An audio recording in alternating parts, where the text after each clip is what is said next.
The morning mist clung to the valley like a secret as Elena Reyes crawled deeper under the weathered porch, her arms wrapped protectively around two small bundles that whimpered softly in the pre-dawn darkness. The old German shepherd beside her dragged his injured hind leg closer to her body, his amber eyes never leaving the road that stretched endlessly toward the horizon. 3 days they had been hiding here, 3 days since she had taken her twin daughters and fled into the night with nothing but the clothes on their backs and the wounded dog who had chosen to follow them into exile.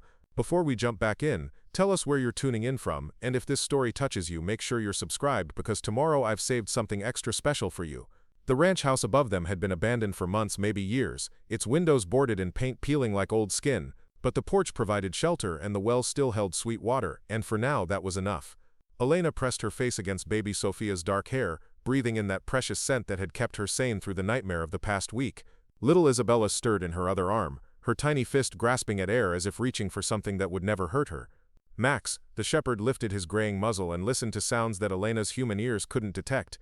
His tail gave a single thump against the wooden support beam, not the frantic warning that had saved their lives 3 nights ago, but something else. Something that made Elena's heart race with a different kind of fear. The fear of hope when you've learned that hope can be the cruelest enemy of all. The rumble of an approaching truck grew louder, and Elena felt her body coil like a spring. Max struggled to his feet despite his injury, positioning himself between Elena and the world beyond their hiding place. The truck's engine cut off somewhere near the front of the house, followed by the solid thunk of a heavy door closing and the measured sound of boots on gravel. Elena held her breath as the footsteps approached, each step deliberate and unhurried. A man's voice, deep and gentle, spoke words that made Max's ears perk forward. "Easy there, old boy. I can see you under there. Nobody's going to hurt anyone today." The boots stopped just at the edge of the porch, and Elena could see worn leather and faded denim through the gaps in the wooden lattice that surrounded their hiding place. The man crouched down slowly, his movements careful and non-threatening, the way someone approaches a wounded animal that might bolt at any sudden gesture. "Ma'am," the voice said quietly, "I know you're under there with those babies. My name is Daniel Martinez, and this is my ranch. I'm not here to cause trouble, but those little ones sound like they might need some help." Elena's throat felt like sandpaper as she tried to find her voice. Sofia began to fuss, her small cries cutting through the morning air like tiny bells. The sound seemed to pain Elena more than any physical wound could have, because she had so little left to give her daughters, so little comfort to offer against a world that had already proven itself cruel beyond measure. "Please," Elena finally whispered, her voice cracking with exhaustion and desperation. "Please don't call anyone. Please don't make us leave." Daniel Martinez shifted his weight but didn't move closer. "How long have you been under there?" 3 days. The admission felt like a confession of failure. 3 days of hiding like an animal, of trying to nurse hungry babies with a body that was running on empty, of watching Max grow weaker from the wound in his leg that she had no way to properly treat. Maybe 4. I lost track. The silence stretched between them, filled only with the distant call of meadowlarks and the soft sounds of the twins beginning to wake fully. Then Daniel spoke again, his voice carrying a warmth that Elena had almost forgotten existed in the world. "Those babies need proper care, and so does that dog. Will you let me help?" Elena closed her eyes, feeling the weight of the decision pressing down on her like a physical thing. Every instinct screamed at her to stay hidden, to trust no one, to protect her daughters from any possibility of discovery. But Sofia's cries were growing stronger, more insistent, and Isabella had begun to join her sister in their demand for sustenance that Elena wasn't sure she could provide much longer. "If I come out," Elena said carefully, "and you try to take them from me, Max will defend us. Even hurt like he is, he'll fight." "I wouldn't expect anything less from a good dog," Daniel replied without hesitation. "And I wouldn't try to take anything from anyone. A man's word is all he really owns in this world, and I'm giving you mine that I'm here to help, not harm." Elena felt something inside her chest crack open just a fraction, like ice beginning to thaw after a long winter. She had learned not to trust easily, had paid terrible prices for believing in promises that turned to ash, but there was something in this stranger's voice that bypassed her rational mind and spoke directly to the part of her that remembered what it felt like to feel safe. "Max," she whispered to the dog, "what do you think?" The old shepherd's tail gave another thump, and he whined softly, a sound Elena had learned to interpret over their months together. It wasn't the warning whine that had alerted her to danger so many times before, it was something else entirely, something that sounded almost like relief. Elena shifted carefully in the cramped space, trying to position herself so she could crawl out while keeping both babies secure. The movement sent shooting pains through her back and legs, muscles that had been cramped in the same position for too long, joints that ached from sleeping on hard ground with inadequate protection from the cold mountain nights. "I'm going to come out slowly," she called softly. "Please don't move quickly or make any sudden gestures. Max is protective, and he's been through a lot." "I'll stay right here," Daniel assured her. "Take all the time you need." Elena began the awkward process of crawling backward from under the porch, one elbow at a time, cradling both babies against her chest. The morning light seemed blindingly bright after days in the shadows, and she blinked rapidly as her eyes adjusted.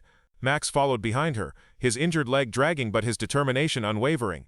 When she finally emerged completely, Elena found herself looking up at a man who seemed to embody everything she had once believed. Cowboys were supposed to be before life taught her that fairy tales were dangerous lies. Daniel Martinez was tall and lean, with sun-weathered skin and dark hair that showed silver at the temples. His brown eyes held a depth of kindness that made her want to trust him even as her harder-won wisdom whispered warnings. He wore a simple blue work shirt with the sleeves rolled up, revealing forearms marked by years of honest labor, and jeans that had seen better days but were clean and well-maintained. A worn leather hat sat pushed back on his head, and his belt buckle was simple silver, nothing flashy or ostentatious. Everything about him spoke of a man who worked hard, lived simply, and didn't need to prove anything to anyone. Lord have mercy, Daniel breathed as he took in the sight of Elena and her daughters. How long since you've had a proper meal? Elena struggled to her feet, swaying slightly as blood rushed back to legs that had been folded too long. Sofia and Isabella seemed to sense they were in open air now, and their cries grew more demanding. Elena's body responded to their distress with a familiar ache, but she knew she had little left to give them. She had been rationing her own food carefully, eating only enough to keep her milk supply viable, but even that was failing now. I'm managing, Elena said with a pride that sounded hollow even to her own ears. Daniel's eyes moved from Elena's face to the babies in her arms, then to Max, who was standing despite his obvious pain, watching Daniel with the intensity of a guardian angel with worn-out wings. The dog's coat was matted and dirty, and the wound on his rear leg had clearly not been properly treated, but his devotion to Elena and the children was unmistakable. That's a good dog you've got there, Daniel said, crouching down and extending his hand slowly toward Max. What's his name? Max, Elena replied, watching carefully as the shepherd sniffed Daniel's offered hand, and then, to her surprise, allowed the man to gently stroke his head. He's not really mine. He just started following us, and he's been protecting us ever since. Dogs know things about people, Daniel said, his fingers working gently around Max's ears. They can sense character in ways we humans sometimes miss. If this old boy trusts you enough to follow you into whatever trouble you're running from, then you must be worth following. Elena felt tears prick at the corners of her eyes, and she blinked them back fiercely. She couldn't afford to break down now, not when she needed to stay strong for Sofia and Isabella. But it had been so long since anyone had spoken to her with simple human kindness, so long since she had been treated like a person rather than a possession or a problem to be solved. They're hungry, Elena admitted, her voice barely above a whisper. The babies. I'm trying, but I don't have enough anymore. Daniel stood up slowly, his expression grave but not judgmental. When's the last time you ate a full meal? Elena tried to remember and realized she couldn't pinpoint a specific time. There had been crackers from a gas station vending machine 2 days ago, or maybe 3. Half a sandwich she had found discarded in a rest area trash can that had looked clean enough to risk. Sips of water from the well and whatever else she could find that wouldn't make her sick and compromise her ability to care for the twins. I've been managing, she repeated, but the words had no strength behind them. Ma'am, Daniel said gently with respect, you look like you're about to fall over. Those babies need their mama healthy, and that dog needs medical attention.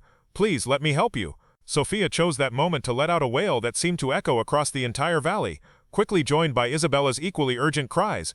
Elena tried to soothe them, bouncing gently and making soft shushing sounds, but her movements were weak and unsteady. She could feel her body beginning to shut down, the adrenaline that had kept her going for days finally starting to fail.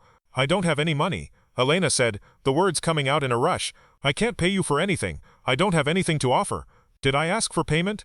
Daniel replied, his tone matter-of-fact. Sometimes people help people because it's the right thing to do, not because there's something in it for them. Elena stared at him, searching his face for any sign of deception or hidden agenda. She had learned the hard way to look for the tells that revealed a person's true intentions, the subtle signs that separated genuine kindness from manipulation designed to lower her guard. But Daniel Martinez's expression remained open and honest, his body language relaxed and non-threatening. Max whined softly and took a careful step toward the ranch house, looking back at Elena as if encouraging her to follow. The dog's instincts had kept them safe for months, and Elena had learned to trust his judgment more than her own when it came to reading people and situations. The dog thinks you should come inside, Daniel observed with a slight smile. Animals are usually better judges of character than humans are. What if someone comes looking for us? Elena asked, the fear that had been her constant companion for months making her voice shake. What if they find us here? Daniel's expression grew serious, and Elena saw something in his eyes that made her think he understood more about running from danger than his peaceful ranch setting might suggest. Ma'am, I don't know what you're running from, and I won't ask unless you want to tell me. But I can promise you this, nobody's going to take those babies from you while you're on my land. Not while I'm breathing. The certainty in his voice was like a lifeline thrown to a drowning person. Elena felt something inside her chest that had been clenched tight for months begin to loosen just slightly. Not enough to fully trust, not yet, but enough to consider the possibility that perhaps for just a little while she and her daughters might be safe. "Stay," Daniel said quietly, his eyes holding hers. "If Max guards them, they'll be protected, and if you're under my roof, you'll all be protected. Sometimes the best thing you can do is stop running long enough to catch your breath and figure out your next move." Elena looked down at Sofia and Isabella, their tiny faces red with crying, their needs so immediate and desperate. She thought of the long days and longer nights ahead, if she continued running with no destination and no resources. She thought of Max, limping but determined, deserving better than to suffer because of her choices, and she thought of how long it had been since anyone had offered her help without expecting something in return. "Just for a little while," Elena said finally, her voice barely audible over the twins' cries. "Just until they're fed, and Max is looked at. Just until you're ready to leave, if that's what you decide," Daniel corrected gently. "But first, let's get those babies taken care of, and let's see what we can do about that dog's leg." Elena took a deep breath and nodded, feeling as though she was stepping off a cliff into unknown territory. But Max was already heading toward the ranch house, his tail giving small wags despite his pain, and the twins needed care that she couldn't provide alone. For the first time in months, Elena allowed herself to follow someone else's lead, instead of constantly looking over her shoulder for the next threat. The ranch house was larger than it had appeared from under the porch, a sprawling single-story structure built from local stone and timber that seemed to grow naturally from the landscape around it. The porch that had sheltered them wrapped around three sides of the building, supported by thick wooden posts that spoke of craftsmanship and permanence. Daniel led them to a side door that opened into a mudroom filled with work coats, boots, and the comfortable clutter of a life lived outdoors. "Rosa," Daniel called as they entered, "we have guests who need some help." A woman's voice answered from deeper in the house, speaking rapid Spanish that Elena couldn't quite follow but that sounded warm and welcoming. Within moments, a small, compact woman with graying hair and kind eyes appeared in the doorway, wiping her hands on a dish towel. "Dios mío," Rosa breathed as she took in the sight of Elena and the crying babies. "Daniel, bring them to the kitchen immediately. These niñas need food and warmth." Elena found herself gently but firmly guided through the house to a large kitchen that smelled of coffee and fresh bread and home-cooked meals. The warmth of the room after days of exposure to mountain cold made her legs even more unsteady, and she was grateful when Rosa pulled out a chair at a large wooden table and helped her sit down. "The babies," Rosa said, extending her arms. "Let me help you with the babies while Daniel looks at that poor dog." Every instinct screamed at Elena not to let the twins out of her sight, but Sofia and Isabella were crying with increasing desperation, and Elena's own body was beginning to shake with exhaustion and malnutrition. Reluctantly, she allowed Rosa to take Sofia, then Isabella, watching with fierce attention as the older woman began to examine them with practiced expertise. "They are hungry, see, but they are strong," Rosa murmured, bouncing Isabella gently while Sofia began to calm in her other arm. "When did they last eat?" "This morning," Elena said quickly, then realized it wasn't quite true. "Early this morning, maybe yesterday evening. I've been trying, but you have no food in your body to make milk for them," Rosa said matter-of-factly, without judgment. "This happens. We fix this. Daniel, bring me the formula from the pantry, and call Dr. Harrison to come look at the dog." Elena started to protest. She couldn't afford a veterinarian, couldn't afford anything, but Daniel was already on the phone and Rosa was giving her a look that suggested argument would be futile. "First we feed the babies," Rosa said firmly, "then we feed the mama, then we take care of the dog. Everything else we worry about later." Within minutes, Sofia and Isabella were drinking hungrily from bottles of warm formula, while Elena watched with a mixture of relief and guilt. She should have been able to provide for them herself, should have found a way to keep them fed and healthy without accepting charity from strangers. But as she watched their desperate hunger being satisfied, she felt some of the crushing weight of responsibility lift from her shoulders. Max had positioned himself by Elena's chair, his injured leg stretched out carefully, but his attention still focused on the twins. Daniel knelt beside him, examining the wound with gentle hands while speaking in low, soothing tones. "Looks like he got caught on barbed wire or something similar," Daniel reported. "It's infected, but not badly. Some antibiotics and proper cleaning should take care of it. Dr. Harrison will know better than I do." "I can't pay for a veterinarian," Elena said, her voice tight with anxiety. "I can't pay for any of this." Daniel looked up from where he was carefully probing Max's wound. "Did anyone ask you to pay for anything?" "But I should be able to," Elena said, tears finally spilling over despite her efforts to contain them. "I should be able to take care of my children, and the dog that's been protecting us. I should be able to provide for them without depending on the kindness of strangers." Rosa made a soft clicking sound with her tongue as she settled into the chair next to Elena, still holding Isabella while Sofia continued to nurse contentedly from her bottle. "Mia, pride is a luxury you cannot afford when you have babies to feed. Sometimes accepting help is the strongest thing you can do, not the weakest." Elena wiped her eyes with the back of her hand, trying to pull herself together. She had survived by being strong, by never showing weakness or vulnerability that could be used against her. But sitting in this warm kitchen, watching her daughters finally getting the nourishment they needed while a gentle veterinarian was summoned to care for the dog who had protected them, She felt the careful walls she had built around her heart beginning to develop small cracks. "Tell me about Max," Daniel said, still working carefully on the dog's leg. "How did he come to be with you?" Elena looked down at the shepherd, whose amber eyes were fixed on her face with unwavering devotion. "He was living behind a diner where I stopped for coffee about 6 months ago. The owner said he'd been there for weeks, just waiting, like he was looking for someone." She reached down to stroke Max's head and he leaned into her touch. "When I came out he followed me to my car." Preparing and narrating this story took us a lot of time, so if you are enjoying it, subscribe to our channel, it means a lot to us. Now back to the story. I tried to shoo him away, but he wouldn't leave. Finally I gave up and let him in. "Best decision you ever made," sounds like Daniel observed. "He saved our lives," Elena said quietly. "More than once. He always knows when someone is coming, always positions himself between us and anything that might be dangerous. I don't know what we would have done without him." Dr. Harrison arrived as Rosa was coaxing Elena to eat a bowl of soup that tasted like heaven after days of subsisting on scraps and worry. The veterinarian was a weathered woman in her 60s with competent hands and a no-nonsense manner that inspired confidence. She examined Max thoroughly while he submitted to her attention with patient dignity. "He's a good dog," Dr. Harrison pronounced as she cleaned and dressed his wound. "Someone trained him well before he became a stray. The injury is healing cleanly now that it's been properly treated. Keep the bandage dry and change it every couple of days. He should be fine." Elena tried again to ask about payment, but Dr. Harrison waved her away with the same dismissive gesture that Daniel and Rosa had been using all afternoon. "Daniel pays me plenty to look after his animals," she said briskly. "One more patient won't bankrupt him." As the day wore on, Elena found herself relaxing despite her determination to remain vigilant. The twins were fed and content, sleeping peacefully in a makeshift crib that Rosa had fashioned from blankets in a large basket. Max was resting comfortably by the fireplace, his leg properly bandaged and his pain managed with medication that Dr. Harrison had provided. For the first time in months, Elena allowed herself to simply sit still without constantly scanning for exits or listening for approaching vehicles. "You're safe here," Daniel said quietly as evening approached and Rosa began preparing dinner. "Whatever you're running from, whoever you're trying to avoid, you're safe on this ranch." Elena wanted to believe him, but safety was something she had learned not to count on. "You don't understand," she said, her voice barely above a whisper. "The people looking for us, they have resources, they have connections, they don't give up easily." "Neither do I," Daniel replied with quiet certainty. "And this is my land, with my rules. Nobody takes anything or anyone from here without my permission." Elena looked at him, this man who had opened his home to a stranger and her children without asking questions or demanding explanations. She saw strength in his weathered face and competence in his gentle hands. But she had learned that even good men could be overwhelmed by forces beyond their control, and she couldn't bear the thought of bringing danger to people who had shown her such kindness. "Maybe I should leave," Elena said, though the thought of taking the twins back out into the cold uncertainty of the road made her stomach clench with dread. "Maybe it's not fair to involve you in whatever trouble I'm carrying." Daniel was quiet for a long moment, his eyes focused on Max who had lifted his head as if sensing the tension in the room. Then he looked back at Elena with an expression that reminded her of the dog's unwavering loyalty. "My father used to tell me that a man's character is measured not by what he does when life is easy, but by what he does when someone needs help and helping them might cost him something," Daniel said slowly. "I've got a good life here, Elena. This ranch, this land, the work I love doing. But it doesn't mean much if I'm not willing to share it with people who need what I have to offer." Elena felt something break open inside her chest, a warmth that had nothing to do with the fire crackling in the hearth.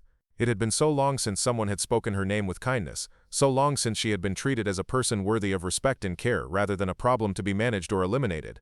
"I don't even know if Elena is really my name anymore," she admitted, the words coming out in a rush. "I've been so many different people, used so many different identities, that sometimes I can't remember who I really am." "You're the mother of those two beautiful girls," Rosa said from the kitchen, where she was stirring something that smelled like comfort and home. "You're the woman who earned the loyalty of a dog who would die to protect you. You're someone strong enough to survive whatever forced you to run, and brave enough to keep your children safe no matter what it cost you. That's who you are." Elena closed her eyes, feeling tears slip down her cheeks as Rosa's words settled into the hollow places in her heart where she had stored all the doubts and self-recriminations of the past months. She had been so focused on running, on surviving, on staying one step ahead of the people who wanted to take her daughters away from her, that she had forgotten she was more than just her circumstances. "Stay tonight," Daniel said gently. "Let the babies sleep in a warm bed, let Max rest and heal, let yourself eat a proper meal and sleep without having to listen for footsteps. Tomorrow, if you still want to leave, I'll help you get wherever you need to go. But tonight, just let yourself be safe."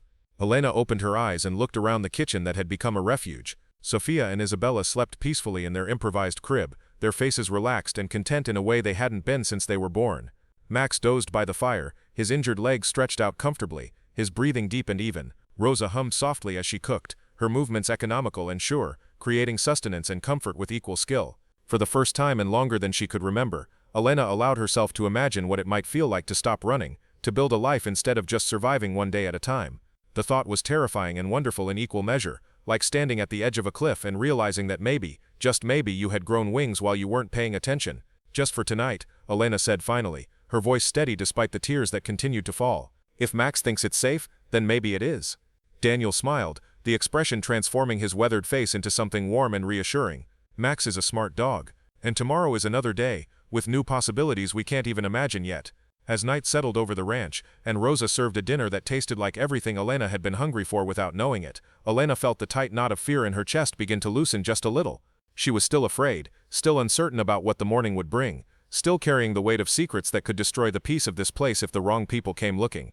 But for tonight, her daughters were safe and fed and warm, Max was healing, and she was surrounded by people who had chosen to help her for no reason other than it was the right thing to do. It wasn't much, perhaps, in the grand scheme of a life that had been turned upside down and inside out by forces beyond her control, but it was enough to let her close her eyes without listening for footsteps, enough to let her sleep without clutching her daughters to her chest in preparation for flight. For tonight, it was enough to simply be Elena, whoever that might turn out to be, in a place where being enough was all that anyone asked of her. Dawn crept across the valley like a gentle hand, painting the mountain peaks in shades of rose and gold that Elena had never noticed during her frantic days of hiding and running. She stood at the kitchen window, Isabella cradled against her shoulder while Sofia slept peacefully in the basket that had become their temporary nursery. The sight of the sun rising over Daniel's ranch filled her with a peace so profound it almost frightened her. 3 weeks had passed since that first desperate morning when Max had led them out from under the porch into Daniel Martinez's world of quiet strength and unconditional kindness. 3 weeks of learning that not every stranger was an enemy, not every offer of help came with hidden strings attached, not every day had to be spent looking over her shoulder for shadows that might destroy whatever small measure of safety she had managed to create. Elena had tried to leave twice in those first weeks, once when a delivery truck had arrived unexpectedly and sent her into a panic that left her shaking and ready to bolt with the twins at a moment's notice. Daniel had simply asked the driver to park his truck out of sight of the house in the future, then made Elena a cup of tea and sat with her until her breathing returned to normal. The second time had been when she overheard him on the phone with someone discussing ranch business, and her paranoid mind had convinced her he was reporting her presence to authorities who might be searching for her. That time Rosa had caught her packing the few belongings she had accumulated and had simply asked where Elena thought she would go with 2 infants and a still healing dog in the middle of a mountain winter. Both times Elena had unpacked her meager possessions and stayed not because Daniel or Rosa had convinced her with words but because Max had refused to leave the ranch. The old German shepherd had planted himself firmly on the front porch and would not be moved, as if he understood something about this place that Elena's fear-clouded judgment was still learning to accept.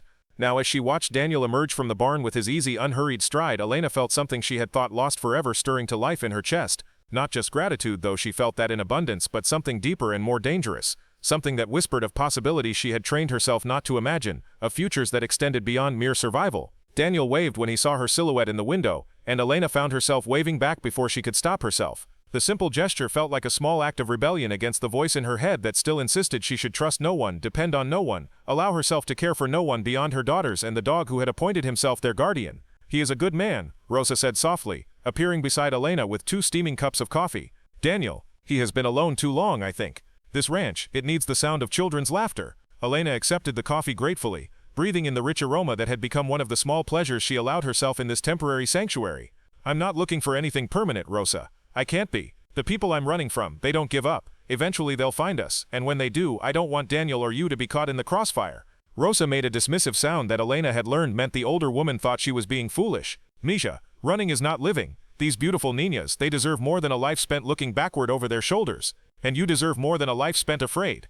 Elena wanted to argue, to explain that desire and deserve were luxuries that people in her situation couldn't afford, but Isabella chose that moment to make a soft cooing sound that drew Elena's attention completely. The baby's dark eyes were open and alert, studying Elena's face with the intense focus that newborns sometimes displayed, as if they were memorizing every detail of the person who held them safe. "She knows you," Rosa observed with satisfaction. "Both of them do. They are settling here, becoming peaceful. Babies, they feel the emotions of their mama. If you are always afraid, they learn to be afraid too. But if you allow yourself moments of happiness, they learn that the world can be a safe place."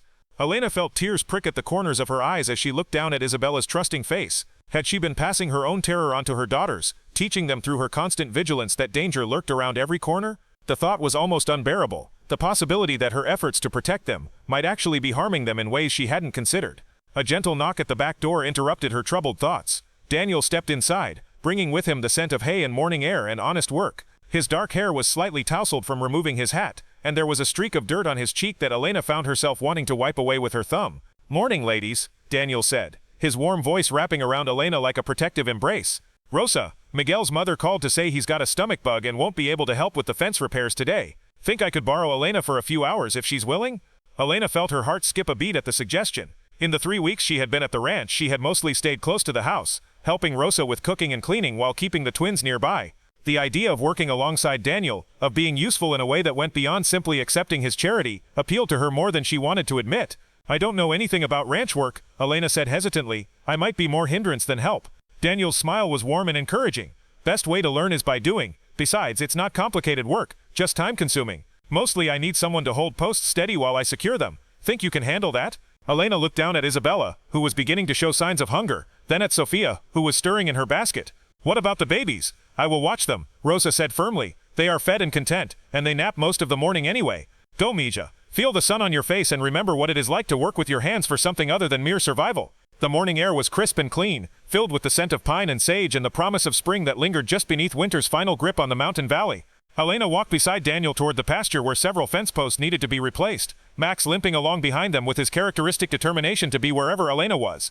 Daniel had rigged a sling that allowed Elena to carry tools while keeping her hands free, and he had insisted she wear one of his spare work jackets against the morning chill. The jacket was far too large for her, hanging nearly to her knees, but it was warm and smelled like Daniel, a combination of leather and soap and something indefinably masculine that made Elena feel protected in a way she hadn't experienced in longer than she could remember. "You ever done any kind of physical labor before?" Daniel asked as they reached the first post that needed attention. His tone was curious rather than judgmental, but Elena still felt heat rise in her cheeks. "Not really," she admitted. "I was raised to be decorative rather than useful. Piano lessons in French and how to make polite conversation at dinner parties. Not exactly skills that translate well to ranch life." Daniel positioned the new post in the hole they had dug the previous day, then gestured for Elena to hold it steady while he began to pack soil around the base. "Decorative is one thing," he said thoughtfully, "but you've kept yourself and 2 babies alive for months while running from whatever scared you enough to leave everything behind. That takes a different kind of strength than knowing which fork to use for the salad course." Elena felt something warm unfurl in her chest at his words. It had been so long since anyone had acknowledged that her survival hadn't been luck or accident, but the result of determination and resourcefulness and a fierce protective instinct that had surprised even her. "I did what I had to do," she said quietly. "That's exactly my point," Daniel replied, testing the stability of the post with a gentle shake. "Doing what has to be done, even when it's hard or scary or goes against everything you were taught about how your life was supposed to look. That's strength, Elena. That's character." They worked in comfortable silence for a while, moving from post to post with an efficiency that surprised Elena. Despite her lack of experience, she found the work satisfying in a way that her previous life of scheduled activities and social obligations had never been. There was something honest about using her hands to create something useful, something that would last and serve a purpose beyond mere appearance. Max had found a spot in the shade where he could keep watch over Elena while resting his healing leg. The old dog's amber eyes tracked every movement, but Elena could see that he was more relaxed than he had been in months. The constant tension that had kept him alert for danger was beginning to ease, replaced by the contented watchfulness of a dog who had found his pack and his purpose. "Tell me about Max," Daniel said as they moved to the third post. "Rosa mentioned that he just started following you one day. That's unusual behavior for a stray dog, especially one that's been living rough." Elena glanced at the German shepherd, who lifted his head as if he knew he was being discussed. "The woman at the diner where I found him said he had belonged to an elderly man who died about a year ago. The man's family couldn't take Max, so they dropped him off at a shelter, but he kept escaping and returning to the diner where his owner used to eat breakfast every morning." Daniel paused in his work, his expression thoughtful. He was looking for someone to belong to. "Maybe," Elena said, feeling a familiar tightness in her throat when she thought about Max's loyalty. "Or maybe he just recognized another lost soul who needed protecting. Either way, he's been the best companion I could have asked for. He's saved our lives more than once." "Good dogs have a way of finding the people who need them most," Daniel observed. "My father always said that when a dog chooses you, you'd better pay attention, because they see things in us that we don't always see in ourselves." Elena felt her cheeks warm at the implication in his words, but she didn't trust herself to respond. The growing connection she felt with Daniel was both thrilling and terrifying, a reminder that her heart was still capable of hope even after everything she had endured. But hope was dangerous when you were living on borrowed time, when the past could catch up with you at any moment and destroy everything you had allowed yourself to care about. As if sensing her troubled thoughts, Daniel straightened and looked at her directly. "Elena, I know you're carrying something heavy, something that makes you look over your shoulder even when you're feeling safe. I'm not going to push you to tell me what it is, but I want you to know that whatever it is, you don't have to carry it alone anymore." The sincerity in his voice nearly undid her. Elena felt tears threaten and blinked them back, focusing on the fence post in her hands rather than the kindness in Daniel's eyes. "Some burdens are too heavy to share," she said quietly. Some secrets are too dangerous to tell. Maybe, Daniel agreed, but some burdens get lighter when they're shared between people who trust each other, and some secrets lose their power when they're brought into the light. Elena wanted to believe him, wanted to trust that the strength she saw in his weathered hands and steady gaze would be enough to protect her daughters if her past came calling. But she had learned that even the strongest men could be broken by forces they didn't understand, and she couldn't bear the thought of Daniel becoming another casualty of her mistakes. They worked through the morning, the conversation flowing easily between them as they moved from practical matters to deeper topics. Daniel talked about the ranch, about his plans for expanding the operation and his dreams of raising cattle that could thrive in the harsh mountain environment. Elena found herself sharing stories about Sofia and Isabella, about the small milestones she had been documenting in her mind since their birth, about her hopes for the kind of women they would grow up to become. "You want them to be strong," Daniel observed after Elena had described her determination to teach her daughters self-reliance and independence. "That's good, but strength doesn't mean you have to face everything alone. Sometimes the strongest thing you can do is let other people help you carry the load." Elena felt the truth of his words settle into her bones, but she also felt the familiar flutter of panic that came whenever she considered lowering her guard completely. "What if letting people help me puts them in danger?" she asked, voicing the fear that kept her awake at night. "What if caring about someone makes them a target?" Daniel set down his tools and moved closer to Elena, close enough that she could see the flecks of gold in his brown eyes and feel the warmth radiating from his body. "Elena, life is dangerous." Bad things happen to good people all the time, regardless of whether they've done anything to deserve it. But that doesn't mean we stop living, stop caring, stop building connections with other people. It just means we learn to be grateful for the good moments when we have them. Elena felt herself swaying toward him, drawn by the quiet conviction in his voice and the strength she could feel in his presence. For just a moment she allowed herself to imagine what it would be like to stop running, to build a life here in this valley with this man who seemed to understand her fears without needing detailed explanations. The image was so compelling, so full of warmth and possibility, that it took her breath away. Then Max lifted his head and growled low in his throat. The sound that Elena had learned meant potential danger was approaching. Both she and Daniel turned toward the road that led to the ranch, where a cloud of dust indicated an approaching vehicle moving faster than casual visitors typically traveled. Elena felt her body go rigid with terror, all the peace and contentment of the morning evaporating like mist in the sun. This was what she had been waiting for, dreading, expecting every day since she had allowed herself to believe that maybe, just maybe, she and her daughters could find sanctuary in this remote valley. "Get to the house," Daniel said quietly, his voice taking on the same calm authority that Elena had heard when Max was injured. "Take the twins and go to the back bedroom. Rosa knows what to do." Elena's feet felt rooted to the ground, her mind spinning with possibilities and preparations and the terrible certainty that their time of safety was over. "Daniel, if they're looking for us, if they find us here, they'll hurt you to get to me. They won't care that you're innocent, that you were just trying to help." Daniel's hand found hers, squeezing gently but firmly. "Elena, trust me, trust Max. If there's real danger coming, we'll handle it. But right now the most important thing is getting you and the baby somewhere safe while we figure out what we're dealing with." Elena looked into his eyes and saw the same unwavering determination that had kept Max by her side through months of uncertainty and fear. This man who had opened his home to strangers, who had asked for nothing in return for his kindness, who had somehow become essential to her daughter's happiness and her own peace of mind, was prepared to stand between her family and whatever threat was approaching. The realization that she had something worth losing, someone worth protecting, hit Elena with the force of a physical blow. Somewhere in the past 3 weeks, without her permission or conscious awareness, Daniel Martinez had become more than just a benefactor or temporary refuge. He had become home in a way that no place had ever been before, and the thought of bringing danger to his doorstep was almost more than she could bear.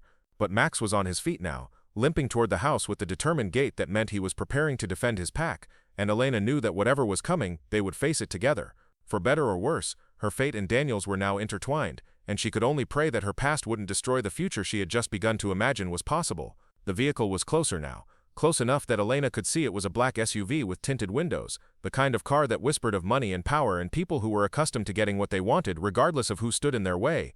Elena's blood turned to ice in her veins as she recognized the type of vehicle that had haunted her nightmares for months, the kind that had followed her from city to city until she had finally fled into the wilderness with nothing but her children and the dog who had chosen to protect them. "Go," Daniel said again, his voice gentle but insistent. "I'll handle this." Elena wanted to argue, wanted to warn him about the kind of people who might be in that approaching vehicle, wanted to explain that his quiet strength and rural isolation would be no match for the resources and ruthlessness of those who had been hunting her. But there was no time for explanations, and her daughters needed her to be smart rather than brave. She ran toward the house, her heart pounding so hard she could hear it in her ears, Max keeping pace beside her despite his injured leg. Behind them she could hear the SUV pulling into the ranch yard, doors slamming, voices calling out in tones that sounded more official than friendly. Rosa met them at the back door, her face grim but determined. The babies? She asked without preamble, sleeping in the kitchen. Elena gasped, her lungs burning from the sprint across the pasture. Rosa, if these are the people I think they are, you need to stay out of this. Don't let them connect you to us. Say you're just the housekeeper, that you don't know anything about guests. Rosa's weathered face hardened into an expression that would have done credit to a general preparing for battle. Misha, these are my niñas too now. No one takes them from this house without going through me first. Elena felt a fresh wave of tears threaten at Rosa's fierce protectiveness, but there was no time for emotional displays. She could hear voices from the front of the house now, Daniel's calm and measured tones alternating with sharper, more aggressive sounds that made her stomach clench with dread. Moving quickly and quietly, Elena gathered Sofia and Isabella from their basket, both babies still drowsy from their morning nap and content to be held close against her chest. Max positioned himself between Elena and the door, his body tense with readiness despite his physical limitations. The back bedroom that Daniel had mentioned was small but comfortable, with a window that looked out toward the mountains, and a closet large enough to hide in if necessary. Elena settled into the rocking chair in the corner, holding both babies close while Rosa stood guard by the door, listening intently to the conversation happening elsewhere in the house. Minutes passed like hours as Elena strained to hear what was being said, catching only fragments of conversation that confirmed her worst fears. Official voices asking questions about recent arrivals, about women with children, about anyone who might be staying at the ranch temporarily. Daniel's responses were polite but unhelpful, offering information about ranch hands and seasonal workers, but nothing about the desperate mother and her twins who had sought shelter under his porch 3 weeks ago. Elena felt Sofia beginning to stir in her arms, and she rocked gently, trying to keep both babies calm and quiet while her own heart hammered against her ribs.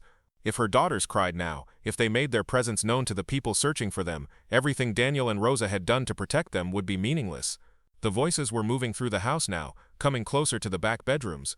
Elena heard footsteps in the hallway, heavy boots that spoke of men accustomed to using force to get what they wanted. Rosa stepped back from the door, her face pale but resolute, moving to stand between Elena and whatever was coming. A knock at the bedroom door made Elena's breath catch in her throat. "Ma'am," a voice called, professional but cold, "we need to search this room. Federal investigation." Elena felt the world tilt around her as the full implications of that phrase sank in. Federal investigation meant resources she couldn't hope to match, authority she couldn't challenge, power that could separate her from her daughters with the stroke of a pen. It meant that running had only delayed the inevitable, that the people who wanted to take Sofia and Isabella from her had finally tracked them down. But it also meant that Daniel was now involved whether he wanted to be or not, that his ranch would be searched and his life disrupted because he had chosen to help a stranger in need. The guilt of that realization was almost more than Elena could bear, even as she prepared to fight with everything she had to protect her children. The door opened, and 2 men in dark suits stepped into the room, their eyes immediately scanning the space with professional efficiency. Their gazes settled on Elena and the babies she held, and she saw recognition flicker across their faces even as she instinctively clutched Sofia and Isabella closer to her chest. "Elena Vasquez," the taller of the 2 men said, his voice carrying the satisfaction of a hunter who had finally cornered his prey. "Also known as Elena Martinez, Elena Santos, and Elena Rodriguez, you've led us quite a chase, ma'am." Elena lifted her chin, drawing on reserves of strength she hadn't known she possessed. "My name is Elena Reyes," she said quietly, using the only name that felt truly hers anymore. "And these are my daughters." The shorter man stepped forward, producing a folder full of official-looking documents. "Actually, ma'am, according to federal court order, these children are wards of the state pending resolution of custody proceedings. We're here to take them into protective custody." Elena felt the room spin around her as the words she had been dreading for months finally became reality. They had found her, just as she had always known they would. They had the legal authority to take Sofia and Isabella from her, just as she had always feared they would. And there was nothing she could do to stop them, no appeal she could make, no argument she could present that would override the power they represented. But as Elena looked into the cold, efficient faces of the men who had come to destroy her world, she saw something else that gave her a tiny spark of hope. Behind them in the doorway stood Daniel Martinez, his weathered face set in lines of quiet determination, his brown eyes holding a promise that made Elena's heart skip a beat. He had said he would protect them, had given his word that no one would take anything from his ranch without his permission. Elena had learned not to trust in promises from men who didn't understand the forces they were facing, but something in Daniel's expression made her think that maybe, just maybe, this fight wasn't over yet. The taller man reached for Isabella, and Elena instinctively pulled both babies away from his outstretched hands. "Please," she whispered, her voice breaking despite her efforts to stay strong. "Please don't take them from me. They're all I have." "Ma'am, this will go easier for everyone if you cooperate," the man said, his tone suggesting that cooperation wasn't really optional. "The children will be well cared for, and you'll have opportunities to see them during supervised visits while the custody issues are resolved." Elena felt something fierce and primal rise up in her chest, a protective instinct that transcended rational thought or legal authority. These men might have the power to take her daughters, but they would have to fight her for every inch, and she would make them work for their victory. "Over my dead body," Elena said, her voice steady despite the tears that were streaming down her face. "You'll have to kill me before I let you take my babies." The shorter man sighed and reached for his radio, clearly preparing to call for backup or additional resources.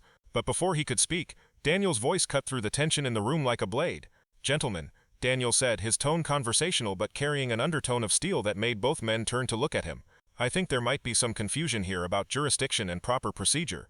This is private property, and you're making some pretty serious accusations without showing me any proper warrants or identification." The taller man pulled out a leather wallet and flipped it open to reveal a federal badge.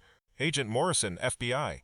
This is Agent Chen. We have full authority to recover these children and return them to federal custody." Daniel studied the badge carefully, then looked at the folder of documents that Agent Chen was still holding. "And you have warrants for search and seizure that are valid in this jurisdiction." Agent Morrison's expression tightened slightly. "We have federal court orders, Mr. Martinez. That supersedes local jurisdiction." "Maybe it does," Daniel agreed mildly, "but I'd like to see those court orders if you don't mind, and I'd like to call my lawyer to make sure everything is being done properly. Wouldn't want there to be any procedural errors that might complicate things later." Elena felt a flicker of hope as she watched Daniel calmly and methodically challenge the agent's authority. He wasn't trying to physically stop them or deny their right to be there, but he was demanding that they follow proper legal procedures, that they prove their authority rather than simply asserting it. Agent Chen stepped forward impatiently. "Mr. Martinez, you're interfering with a federal investigation. That's a serious crime." "No, sir," Daniel replied, his voice remaining calm and respectful. "I'm asking to see proper documentation for actions being taken on my property. That's not interference, that's my right as a property owner and a citizen." Elena watched the exchange with growing amazement. Daniel wasn't backing down or being intimidated by the agent's official status, but he also wasn't giving them any excuse to escalate the situation or claim that he was obstructing justice. He was buying time, creating space for legal challenges, forcing them to justify their actions rather than simply carrying them out. Agent Morrison looked frustrated but pulled out his phone. "I'll call the U.S. Attorney's office and have them fax over the paperwork. But Mr. Martinez, I want to be clear that harboring fugitives is a federal crime, and that includes anyone who helps them evade lawful custody orders." "I understand that completely," Daniel said, "and I'm sure you understand that citizens have rights too, including the right to see proper documentation before federal agents remove people from their property." Elena felt Sofia beginning to fuss in her arms, and she rocked gently, trying to keep both babies calm while the adults around them negotiated her fate.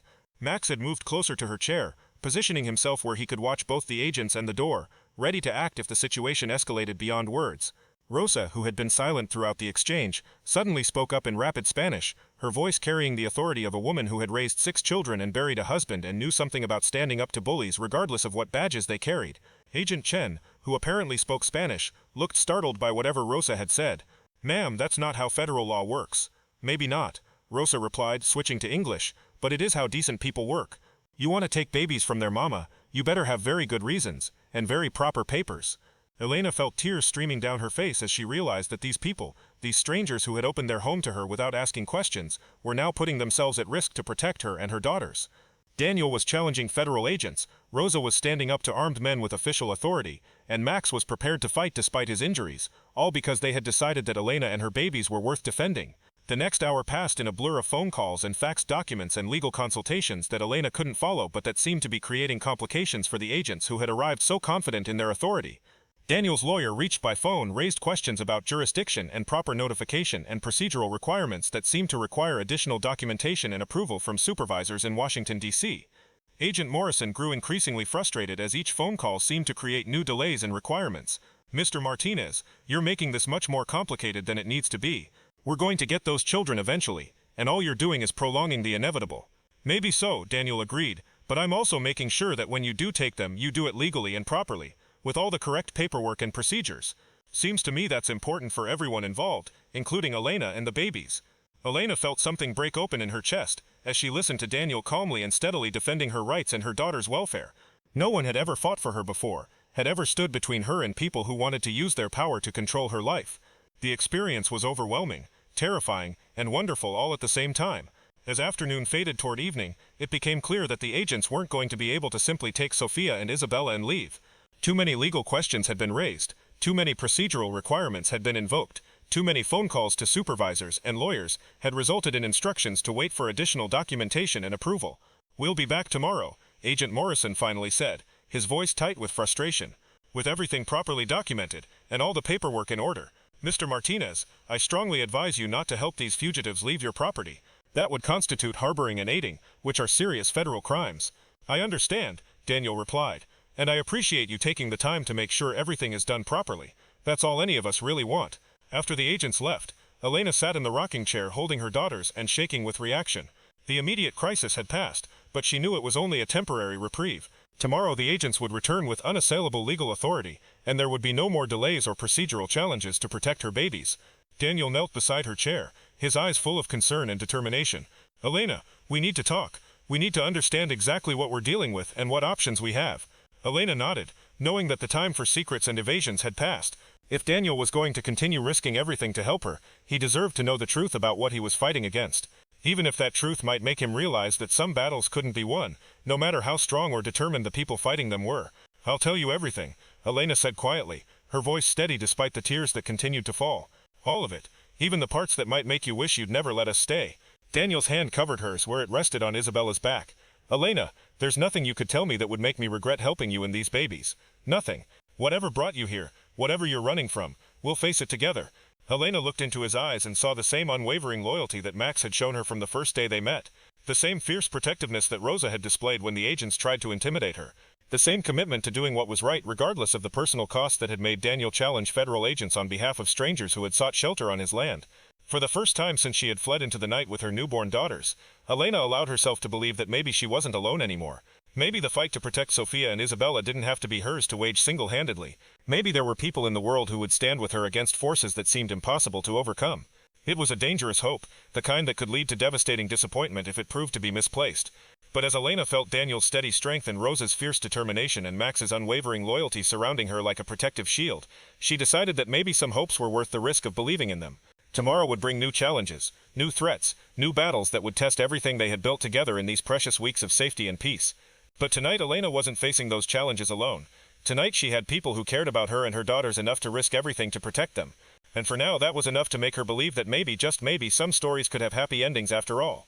Elena sat across from Daniel at the kitchen table, both babies finally asleep after the chaos of the day. Rosa had retreated to her room, leaving them alone with the weight of everything that needed to be said. Max lay at Elena's feet, his presence a comfort even as her hands trembled around the cup of coffee that had long since grown cold. My real name is Elena Catherine Hartwell, she began, her voice barely above a whisper. My father is Senator Richard Hartwell of Connecticut. The twins' father is Marcus Blackwood, son of Supreme Court Justice William Blackwood. Daniel's expression didn't change, but Elena saw something flicker in his eyes. Recognition, perhaps, or understanding of why federal agents would cross state lines to hunt down two innocent babies. Marcus and I met at Yale Law School. I thought I loved him, thought he loved me, but when I got pregnant everything changed. His family has political ambitions, and an unplanned pregnancy didn't fit their timeline. Elena's voice grew steadier as she continued, the relief of finally telling someone the truth outweighing her fear. They wanted me to terminate the pregnancy.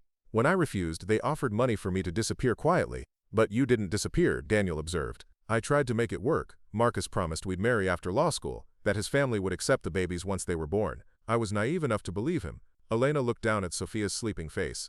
3 days after the twins were born, Child Services showed up at the hospital with custody papers. Marcus had filed allegations claiming I was mentally unstable, unfit to care for my own children. Daniel's jaw tightened. On what grounds? Money buys the best lawyers, the most convincing expert witnesses.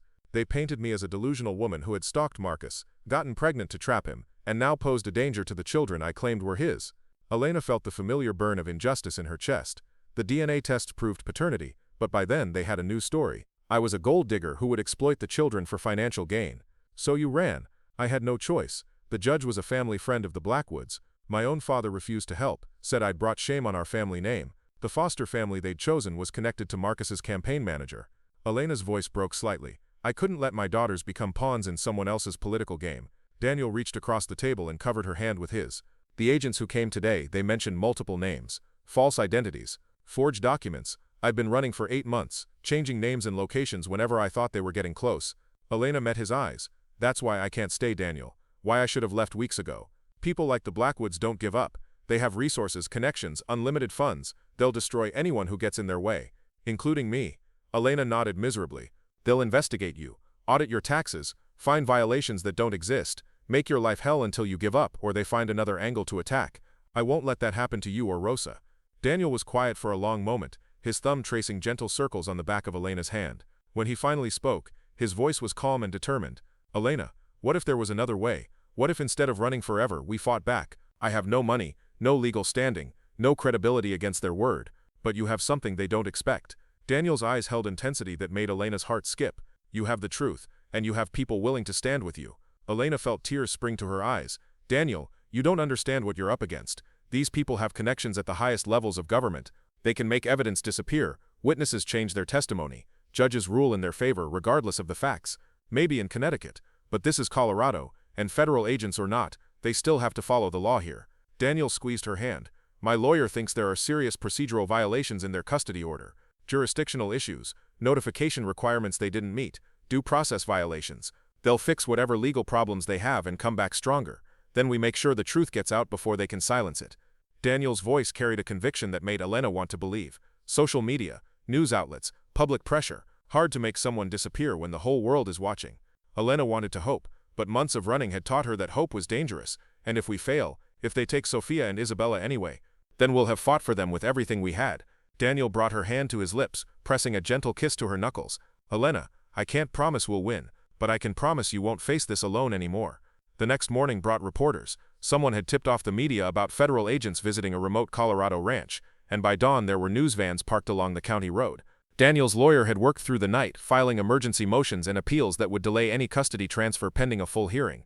Rosa answered the door when the first journalist knocked, delivering a performance worthy of an Academy Award as the concerned housekeeper who knew nothing about federal investigations but was happy to share her opinions about government overreach and the rights of mothers to raise their own children. Brilliant woman, Daniel murmured as they watched from the kitchen window. She's giving them just enough information to be interested without confirming anything that could hurt us legally. Agent Morrison arrived at noon with reinforcements, 3 additional agents and enough paperwork to stock a law library. But the presence of media had changed the dynamic completely. Everything had to be done publicly now, under the scrutiny of cameras and reporters who smelled a story about government power versus individual rights. Mr. Martinez, Agent Morrison said stiffly, we have all the documentation required by federal law. We're here to take custody of the Hartwell children, and we're here to ensure that custody transfer happens legally and properly. Daniel's lawyer replied smoothly. My clients have filed emergency appeals that prevent any transfer pending a full hearing on jurisdictional and procedural issues. Elena watched from the back bedroom window as the legal battle played out in her front yard, reporters capturing every exchange between federal agents and small-town lawyers. Her phone, which had remained silent for months, began buzzing with calls and messages as her story spread across social media platforms. Some of the messages were supportive, expressing outrage at the government's heavy-handed tactics. Others were cruel, calling her a kidnapper and worse. But all of them meant that her story was public now, that the Blackwood family's attempts to quietly reclaim the twins would be complicated by public scrutiny. Elena, Rosa appeared in the doorway. There's someone here to see you. Says she's a reporter from CNN. The woman who entered the bedroom was younger than Elena had expected, with short red hair and intelligent eyes that seemed to take in every detail. Miss Hartwell, I'm Sarah Chen from CNN. I'd like to hear your side of this story. Elena looked at Daniel, who nodded encouragingly. This was their chance to control the narrative, to present the truth before the Blackwood family could craft their own version of events. My daughters are not political assets, Elena said clearly, looking directly into the camera that the reporter's crew had set up. They're innocent children who deserve to grow up with their mother, not as bargaining chips in someone else's ambition. The interview lasted an hour, Elena's voice growing stronger as she told her story to the world. She talked about Marcus's promises and betrayals, about the corrupted custody proceeding, about months of running and hiding to protect her children from people who saw them as problems to be managed rather than human beings to be loved. By evening, Elena's story was trending on every major platform. Justice for Elena and Protect the Twins dominated social media feeds. Legal experts weighed in on television news programs, many expressing concern about the procedural irregularities in the original custody order. Agent Morrison's team found themselves surrounded by protesters when they tried to leave the ranch that evening. No violence, just dozens of people holding signs and chanting slogans about mothers' rights and government overreach. The agents retreated to their vehicles and drove away without making any arrests or serving any papers. It's working, Daniel said, as they watched the news coverage from the living room. Public pressure is making them cautious about how they proceed. Elena felt a flicker of hope, but she knew this was only the beginning. They'll regroup, find another approach. Marcus's family doesn't give up easily. Her phone rang, displaying a number she hadn't seen in months. Marcus himself, calling her directly for the first time since the twins were born. Elena, we need to talk, Marcus's familiar voice said when she answered. Gone was the cold hostility she remembered, replaced by something that almost sounded like desperation. This media circus isn't helping anyone, especially not the children. The children are fine, Marcus. They're safe and loved and cared for. By strangers in the middle of nowhere. Elena, be reasonable. My family has resources, connections, opportunities. We can give Sofia and Isabella everything they need. Everything except a mother who loves them more than her own life. There was a pause. When Marcus spoke again, his voice was softer. I never wanted it to go this far, Elena. The custody suit, the federal investigation, all of it. My parents, they convinced me it was necessary, that you were unstable, and now I'm watching CNN interviews, and realizing that maybe I was wrong about a lot of things. Marcus sighed. Elena, what if we could work something out? Joint custody, generous support payments, a chance for both of us to be part of their lives. Elena felt Daniel's hand find hers, squeezing gently. What about your parents' political concerns? What about the shame I supposedly brought to your family? Public opinion is shifting. My father's advisors think embracing the story might actually help his image. The prodigal son taking responsibility for his children, the family that overcomes adversity together. Elena closed her eyes, feeling the familiar manipulation in Marcus's words. Even now, even when he was supposedly offering compromise, it was all about image and political advantage.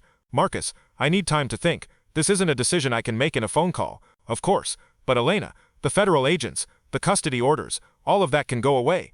We have the power to make this whole nightmare disappear. After she hung up, Elena sat in silence while Daniel and Rosa waited patiently for her to process what she'd heard. Outside, the protesters had settled in for a long vigil, their campfires dotting the landscape like stars fallen to earth.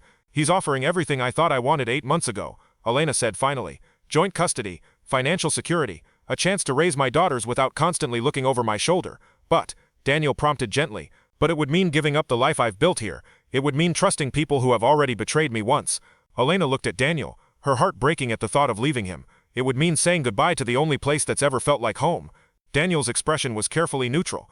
Elena, you have to do what's best for Sofia and Isabella.